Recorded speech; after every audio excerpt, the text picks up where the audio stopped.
Welcome everybody to the S.L.A.G.S Media Day, the official Media Day. I'm joined here by Marcus and Gareth, team captains of Team Blue and Team Red. Before we get started, I have an announcement to make. I'd like to introduce you all to some S.L.A.G.S official merchandise. From now on, in every S.L.A.G.S competition, there's going to be 2 wooden spoons to be collected. And by wooden spoons, I mean, I've got some t-shirts. Today, wow, I had a massive bogey problem. Will be handed out to the player who has had the worst round. And also, I'd like to introduce you to this t-shirt. I was El Bandito on the course today, and that will go to the player, likely Beans. Gareth Summerskill. Or Gareth, yeah. Who has been the most bandited around the course. So those are being Gareth embroidered on it. Those are being introduced into each S.L.A.G.S event from now on. But yeah, we're here today for some interviews, some questions to the captains. We've got a whole plethora of different media personalities going to be asking questions. But we'll start off with myself as commissioner of this fantastic society. I'd like to first of all congratulate you both on becoming captains, one of the highest honours within the S.L.A.G.S society and undoubtedly one of the proudest moments of your lives. I'm going to ask you both what it means for you to have this honour, but I think it's only fair as the captain of the clear underdogs for the Ryder Cup. We ask you first, Gozzy. What does it mean for you to have this honour as captain, my man? Oh, it means everything to me and my family. We've been popping champagne since the announcement came out 2 weeks ago. My mum can't contain herself. My girlfriend's downstairs. I don't know what she's doing. Yours just downstairs. To you, Mark, same question to you, Marco. What does it mean to you to be a captain of the blue team, a team that you've been part of for many years? It's just a lot of fucking ball ache organising that bunch of fucking inbreds. Right. Most of them have got 4 fingers and 6 toes.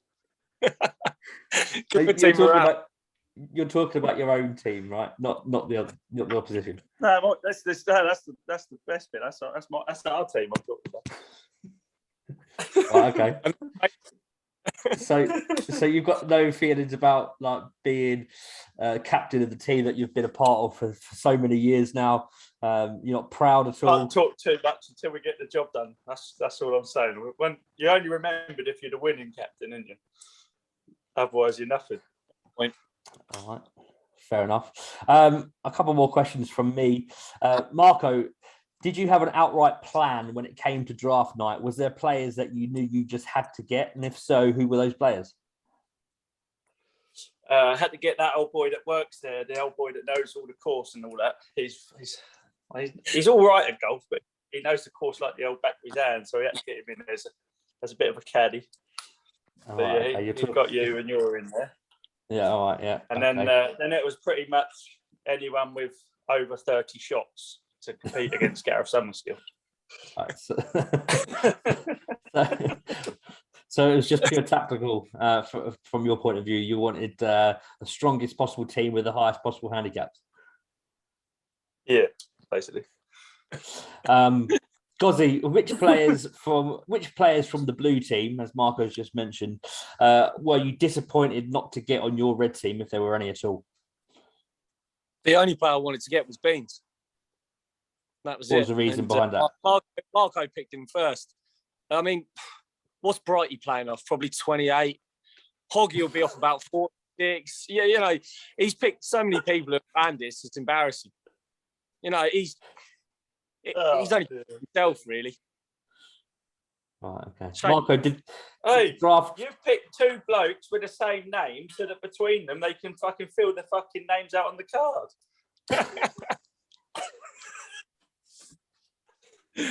And they still get it wrong. Marco, did the draft go as you expected? Was there anyone in particular that you wanted, but Gareth pinched before you could get there? Yeah, I think little Paul and Big D, they're solid, aren't they? Oh, little Paul is in here. He's been modelling these for me. He's in there. Give us a wave, Paul. Hi. Yeah, you won't see him, mate. He's one of the borrowers, mate. He's under your table. These shirts are both double XL, so the poor boy's going to be swamped. He's packing up paint, and he's got a new part in a movie. The Borrowers 2's coming out next month. He's in that, so he's been working hard for our boy. All right, that's all the questions from me. I'm now going to hand over to a plethora of different media talents around the world who are going to ask you some questions. They're good looking. They're all male, so probably for you they are, yes. Yes. Okay, over to Brad Bradley. Hey, this is Brad Bradley from ESPN Golf Channel. Marco, what players from the red team do you see as your main threat? Paul, Gareth, Devin. Simple as that. Gareth with his shots and how much he's improved. Paul, again, is getting more shots than he probably should have. Devin is just, if he's on, he's on. He's a beast. Are you worried at all about Cal and Lee, who are their two lowest handicappers? They'll be steady. I just think with the pairing, we're putting Locke with Chris, giving him them extra shots. And top of obviously the little bit of a sort of win he got against Cow in the other game in the skins. I just think that would be enough. Were there any tactics involved in setting out your players when they were going to play on the day? What was involved in that? Not really. I tried to sort of keep someone with a bit of experience with the sort of the bigger handicaps, but I got a lot of faith in all of them turning up on the big day. Big game players, isn't there? Matty Water's going to pull out his A game. Lockie's going to be fucking hitting 300-yard bombs. He's been practicing. We're laughing. Great stuff. Over to you, Gareth. Looking at the singles matchups, which of your guys are you most confident in winning their ties? I think we're going out strong. Lee and Cow are always at the top of the leaderboard bags. Brighty's been known to have a bit of a head loss against Cow. I think that's a point we'll definitely get. You know the course quite well against Lee, but I fancy Lee, so I think we'll be up early in the singles. I knew you fancied him. I knew it. Fucking knew it. Me. Gareth, you've paired yourself with Liam Ely, who we saw you two play together in the last competition at Pitley. You two playing together again, is that competition something that played a big part in selecting you two together again? Yeah, it did. I mean, me and Liam are the form horses, aren't we? Marco's got no form horses, so yeah. I mean, that'd be another couple of points we'll get out of that. Oh, you bad man. Okay. Heading over to Cian Dirty from the Northern Irish News. Marcus, you decided to pair yourself with Beano Allen. Was this purely tactical, knowing that you'll be playing off a higher handicap, or does Beano's 2021 S.L.A.G.S form play a part in that decision? Anyone that can hit the ball 100 yards in a straight line will do me well. I can't hit it straight, so if we can just get it straight up somewhere near that flag, we should be all right. That's the brains of the operation. I'm just gonna let him hit it straight, and just help him along a little bit. Dean's currently sits atop the leaderboard with S.L.A.G.S. He's had a great I don't know year. how. Is it upside down? Did that not play a part at all? It did, and then I went to the range with him a couple of times, and I think he's improving backwards, like Benjamin Button. If I could re-pick my partner, I think I'd be looking to change. Oh, Jesus. Now he's telling us he's got an injury. He's got a wrist injury now, but we know the truth about that. Now he's on his own, masturbating more often. Gareth, you've got no handicap advantage in any of your paired games. Do you think that your game plan when pairing your team might end up coming back to haunt you because of this? No, I very much doubt it will come back to haunt us, to be honest with you. We've got the better golfers. I think we'll be 3-1 on, 4-1 on the day. Massive favourites. Do the job. Oh, dear. I just look at their team and I think bottle jobs. Actually, looking at the schedule, only 3 matchups the entire day have the Reds with a handicap advantage. Is this something you're worried about? No. I mean, what are those 3 games that you're referring to? I knew he was going to ask me this. You didn't because you're looking on your phone. I think so. It's you versus Marco in the singles. That's a given point. That's a given point. It's That's a given if you're fucking bandit. Matt Sugg versus Gerard. I told you, Matt needs the other Matt to help him spell his name, mate. So that's a fucking point in the bag for Stefan. Yeah, well, this isn't a spelling comp, mate. This is a golf comp. Matt Sugg, right? Yeah, I'm confident in that, mate. I'm really confident in all my players. I'm looking down the list. I'm overconfident, really. And the third one is Liam Ely versus Smithy.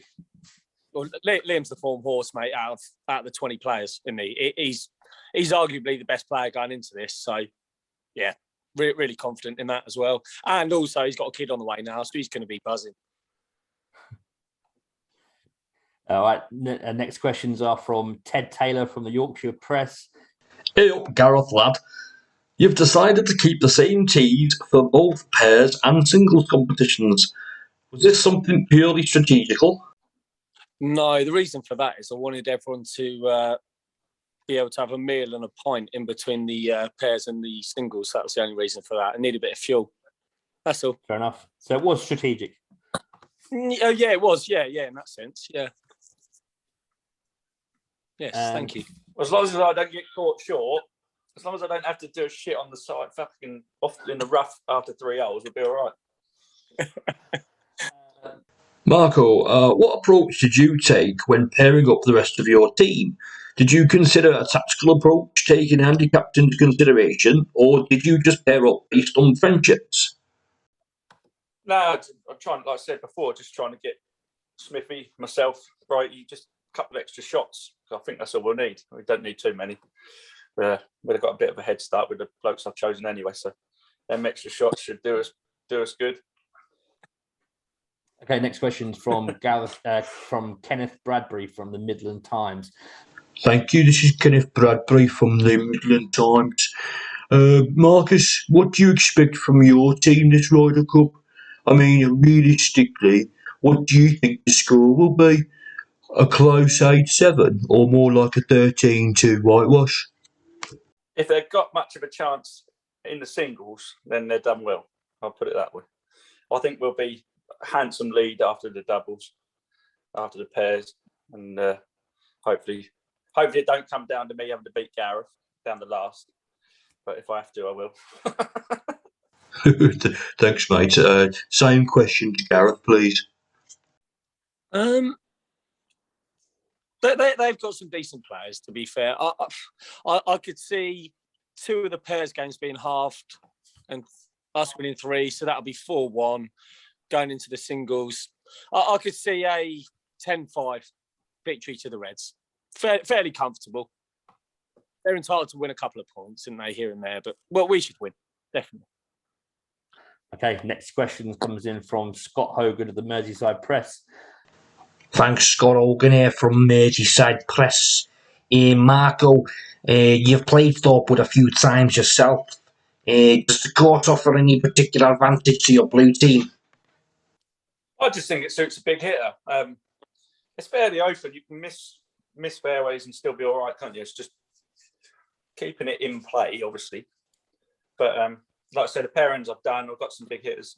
I think we'll be all right. I think we'll be greens and regs and hopefully we'll get some decent scoring. Are you? Got my old caddy there as well to help put the pins in the right positions for us, so we know where they are, and it should be all right. Are you worried at all, like players like Sean Hogg, who have never played the course before, or the likes of Simon Farrow and Sean Brighty, who have only played the course a couple of times, might struggle? Are you worried about that? Simon's class act, mate.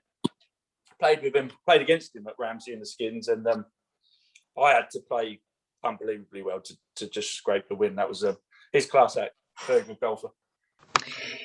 Gareth, a similar question to you, with the likes of Paul Masterton, Steve Boltney and Matt Fretwell, with very limited or no experience around the tricky Thorpewood course. Does that worry you at all? No, not really. I mean, you've got to have a couple of rookies in, haven't you? And my rookies are rookies? Rookies? Them fuckers couldn't find their way round on par, you fucker.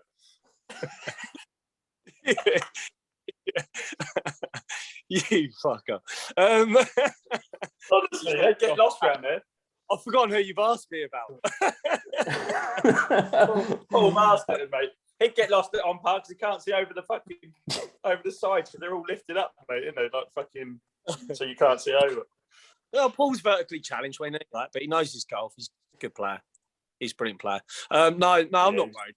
I'm not worried at all. Like I say, I'm overconfident. If anything, that's what we've got to calm our confidence. I think slightly in our team. We should win. Everyone's expecting us to win. Gareth, has the red team got a specific training program in place, or would he just turn up on the day and hope for the best? Yeah, well, I think we've got a few of us playing on the Friday before, so we'll be having a late night, probably up the Fox till 1 or 2 in the morning, and we'll be getting there after a few, just to give Marco and the boys a chance. Standard. Yeah. Okay. And the final question will be from myself to close things out, your commissioner. Gozzy, out of all of the matchups, singles and pairs, which has the potential to be the most exciting and the closest to the wire?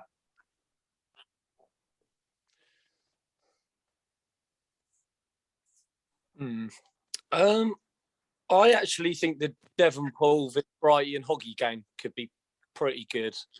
Hoggy's always appealing. I see him up there every week playing golf, so he's a bit of a bandit. Brighty, I saw him up there last night. He loves his golf, and them two are solid players, Devon Paul. So yeah, that'll probably be the best game, I'd say. And Marco, same question. I agree. Finish up. Exactly the same matchup.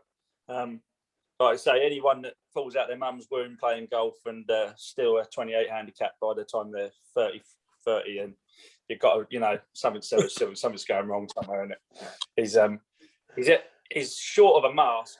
Otherwise, he'd be a full-on bandit, old Sean, wouldn't he? So, Sean Brighty, that is obviously not Hoggy. Hoggy, he's another one, obviously, but he's not played for a little while, I don't think. So, it'll be interesting. I think that'd be a good matchup. Yeah. I said he hasn't played much golf. He's up easy every week. Yeah, he hasn't walked round and he hits the ball. That doesn't mean he's played any golf. Boys, to wrap these proceedings up, have you got any words to each other that you'd like to put towards as a bit of a fighting talk here? Marco, anything you want to say to Gareth, and likewise? 309 yards carry. See you on the day. I'm looking forward to it, actually. It should be really good fun. And I'm looking forward to playing with you, Gozzy. Yeah, it should be good fun. Good fun, yeah, definitely. But no fighting talk stage. That'll come on the morning of the event. All right. Well, thanks very much, boys, for joining me here at S.L.A.G.S headquarters in Yaxley. It's been a pleasure talking to you both tonight. And look forward to it. It's less than a month away now. 3 weeks just over 3 weeks until the big day. So I've got to get going because I've got to get on the old resistance bands ready for the big day. You do that, mate. Thank you very much. Joy. See you, boys.